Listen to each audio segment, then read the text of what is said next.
Okay, welcome everyone, and thanks for being here for the third episode of the Steamin Steve Hand review. Coming to you from sunny Florida for now. I don't know if you have paid attention, but we have this huge Category 5 hurricane out in the Atlantic that is coming our way, and it's not looking so good. But of course, here in Gainesville, which is a college town, home of the University of Florida Gators, we have our first home football game this weekend, and the big question on everyone's mind is not the chance of imminent death and destruction. It's more, are they going to cancel the football game or not? So, people have their priorities around here. But speaking of that, let's get on to our priorities, and let's go and review our poker hand for this episode. Okay, so this episode's hand was submitted by a user named Think, and he wants to know about his 3-bet sizing on the flop. But let's look at this entire hand in detail. When I first looked at it, I thought this was actually played on our final table trainer. As you probably know, on Advanced Poker Training, we have a feature called the Final Table Trainer, where you can actually play the final table of a big tournament to practice your final table play, because of course that's something that's kind of hard to practice in real life, since it's just not every day you get to go to a final table. But there's no antes here, so in fact this was actually just played at KGB's Dungeon, which is the toughest level of our 9 max cash games. So back to the hand here, just keep that in mind. So the blinds are 500, 1,000, but really it's just a cash game, and it's folded to the button, who makes it 3,500 to go, so he makes it 3.5 big blinds. And as you can see, we're playing effectively 100 big blind stacks when we actually have over 200 big blinds in our stack, but the button raiser started out with 93 big blinds, so we're playing about 100 big blind stacks. And I'm actually glad to see the button raising this big, because I've been trying to work on the virtual opponents lately and get them to raise bigger from the cutoff and button positions. You've probably noticed in recent years the pre-flop raise sizes have gone down, and people sometimes open for 2.5 big blinds, or even in a tournament they might open for just 2 big blinds. And that's fine if you're, say, under the gun and it gets folded around to the big blind, because the big blind is going to give you credit for having a pretty strong hand if you opened under the gun. But if you min raise from, say, the button, or even 2.5 times the big blind, of course, if I'm in the big blind, I'm going to know you're opening with 35, 40, 50% of all hands, like most people do from the button. And so I'm going to call you with a lot of hands as well, if you're giving me, say, 3-to-1 odds on my call there to take a shot. So you need to make your pre-flop raising sizing, your raise sizing a little bit bigger from the cutoff and the button, because the blinds are gonna know you're stealing a lot, and you can't give them the odds to call with any 2 cards, since by definition, if you're blind stealing, you're hoping to steal the blinds and not get called. So in this particular hand here, our hero is the small blind, and he has pocket 9s, and he's trying to decide how to proceed from here. And we know we're not folding, but the question is, should we 3-bet or just call? And to me, this decision has everything to do with the playing style of our opponent. Regardless of what type of player they are, we know they're going to be open raising a lot of hands from the button, and we're going to be ahead of their range. However, the way they react to the 3-bet is going to be vastly different. Let me say that again. So, let's face it, in 2017, it's very rare that you're going to be meeting someone at a poker room who is just learning how to play the game.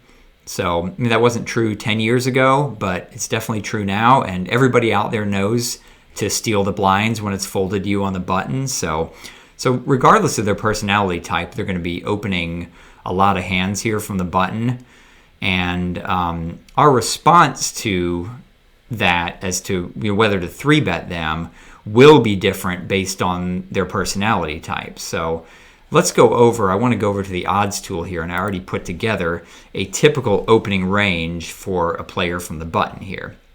So at least this is going to be similar to what hands I would personally open from the button. I'm going to be opening any 2 Broadway cards, any pocket pair, any ace X suited, king X suited, a lot of, any two suited cards, 7 or better, a lot of these suited connectors down here. Really, any ace high, I think, is fine to open from the button.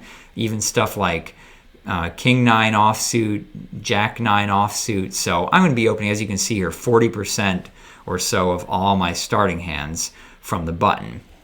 So let's make the outrageous assumption here that all personality types are going to open up with a range somewhat similar to this. Now, that's not going to be exactly true, and I'm going to say, I'm saying that I hope you'll bear with me here, because obviously we know that's not true, but I want to focus more on our reaction to their open raise and how often we're going to 3-bet, and I don't want to get too bogged down in exactly what hands they're going to open with here. So let's just say, for the sake of argument here, that all different personality types are going to open with about 40% of their hands here, and let's go with that. So the question is, depending on their personality type, how often do we 3-bet? So let's take different personality types of the button opener and talk about how we're going to react to that. So first, what if it's a nit that's opening on the button? Okay, well, what's one thing we know about nits? Nits, they don't like to get 3-bet, right? They don't like playing big pots pre-flop.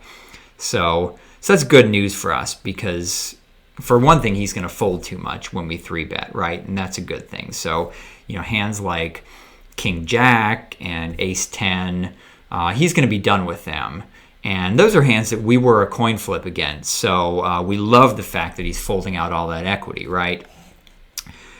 He's also going to 4-bet us occasionally, but when he 4-bets us, he's only going to do it with his super premium hands, right? He's going to do it with pocket aces, pocket kings, pocket queens, and that's great news for us as well, because we can just safely fold our pocket 9s here, and we're going to save a lot of money against those hands. So against a nit, I really like 3-betting, because he's going to fold hands that have a lot of equity against us, and we're going to be able to fold when he 4-bets us comfortably, because we know he's only 4-betting with super premium hands. So now, what about fish? What about, your bad players? Well, 3-betting is also good against the fish, but for different reasons. The main reason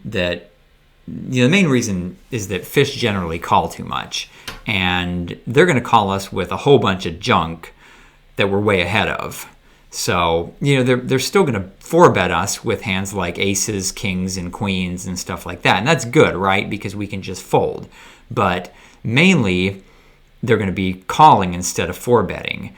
And what they're going to be calling us with is every single pocket pair, right? Especially if there's a bad beat jackpot. A lot of poker rooms have a bad beat jackpot now, and it takes quads beaten to win the bad beat jackpot. So there's not a fish out there that can fold a pocket pair, because they're always thinking, what if this is the one hand where, I was going to flop quads and lose, and I was going to get the $380,000 bad beat jackpot this hand. So they don't like folding any pocket pair. They also don't like folding any suited connector, because, again, they can get a straight flush and they can get the bad beat jackpot. So they're going to call us with things like 8-7 of hearts and things like that. So these are great hands. We love it when they call us with smaller pocket pairs. We love it when they call us with 8-7 of hearts. These are hands we just have totally crushed. And they're also going to call us with stuff like ace 5 suited, and that's good too, right? We're not going to win quite as often against that, but we're going to win 65% of the time or something like that. So the main reason to 3-bet these fish is to get more money in the pot against a hand range that we totally dominate. And of course, the fish play really bad on the flop as well, which is another good thing. So far against the nit and the fish, we want to 3-bet them. Now, let's talk about the people we don't want to 3-bet here. And those would be the regulars, the tough regulars, and the loose aggressive types. With the loose aggressive players, 3-betting them kind of goes totally against the way to defeat loose aggressive players in the first place. And that's by just calling them down. We don't want to let on that our hand is this strong. We want to let them defeat themselves with their own over-aggression. So, we're looking to flop a set against them and sucker them in, or even if we don't flop a set, depending on what the flop looks like and how crazy over-aggressive they are, we might even call them down all 3 streets with pocket nines, with just a pair of nines. So for those reasons, we don't want to 3-bet the lag loose aggressive players. Then there's those tough regulars. We also don't want to 3-bet them, but it's for a different reason this time. If you remember with the nits and the fish, they were going to only 4-bet us with their super premium hands like aces, kings, and queens. The big pairs were behind. A good player is going to 4-bet us, of course, with those hands, but they're also going to 4-bet us with a balanced, polarized range. So they're going to 4-bet us sometimes with hands like pocket fives. Sometimes they're going to 4-bet us with that, 8-7 of hearts we talked about earlier.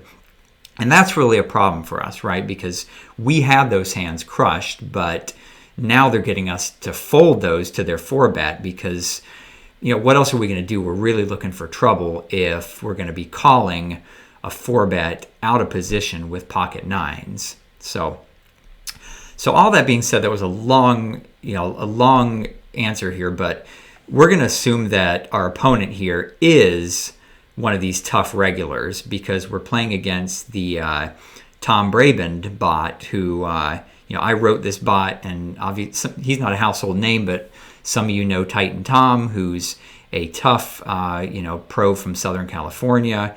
And so he is going to be a tough regular.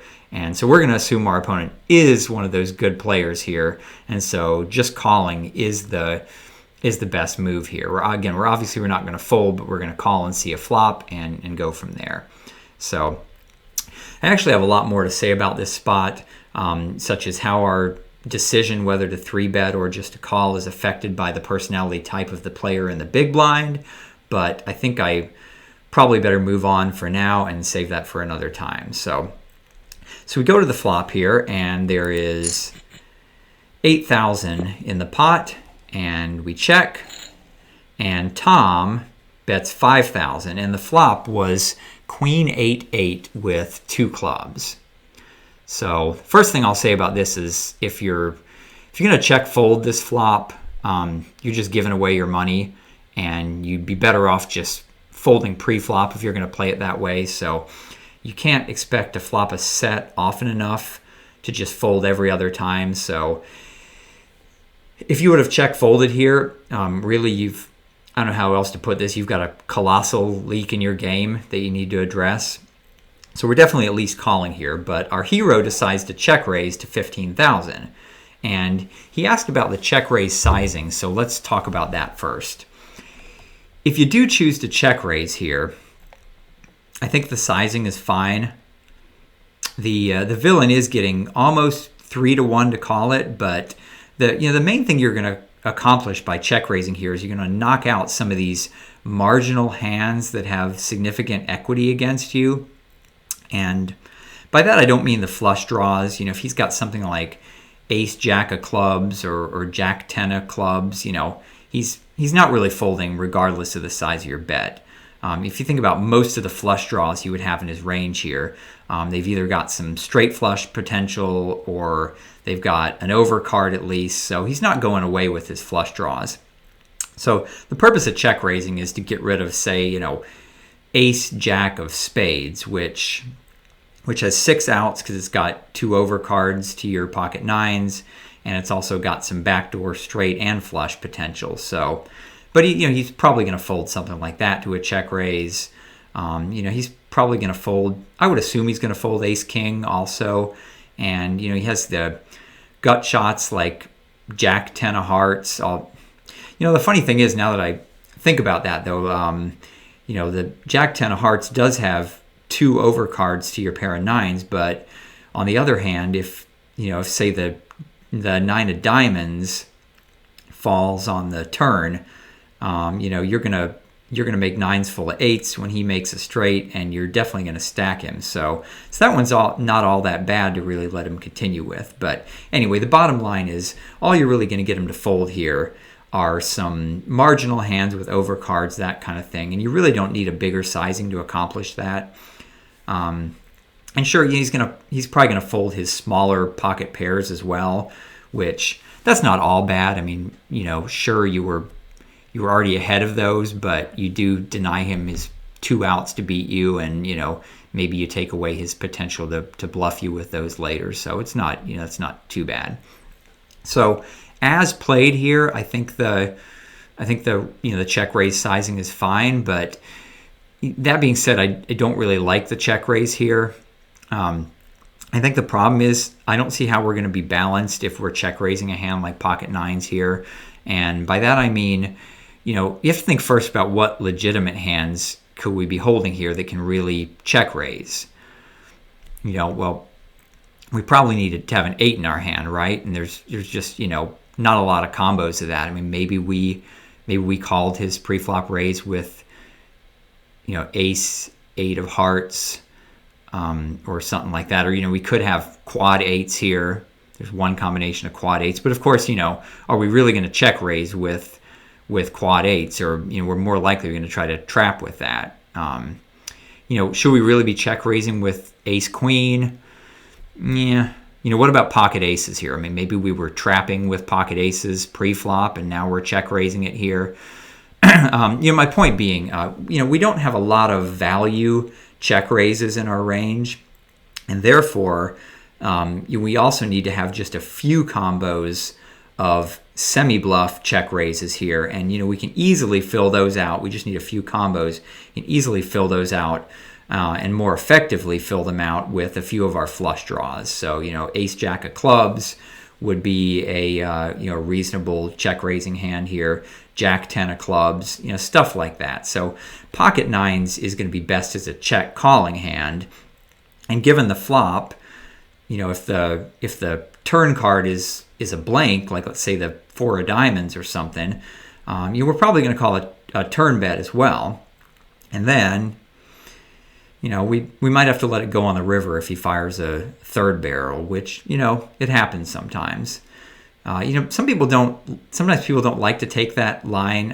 Through coaching different people, one thing I found is there's like a tremendous bias against that particular line, the check call flop, check call turn, check fold river.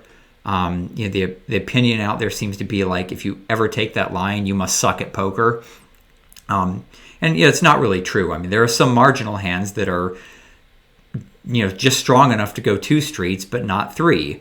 And, on a rare occasion, your opponent's going to be bluffing you all 3 streets, and, more power to him if he does that. But that's not really going to happen that often, especially at low stakes. And, opponents that are capable of pulling off a 3-street bluff like that, you're going to get to know them really quickly in the first half hour or so of sitting down at a table, because, you're going to see them playing recklessly in other ways. And then, once you know that's their personality type, you're not going to take that line against them. You're going to take the line check call flop, check call turn, check call river, and you're going to look them up. So once again, I've gone on much longer than I planned to here. Oh, and we can look at our opponent ended up folding here. We can look at his cards. He did have king 9 of diamonds this time.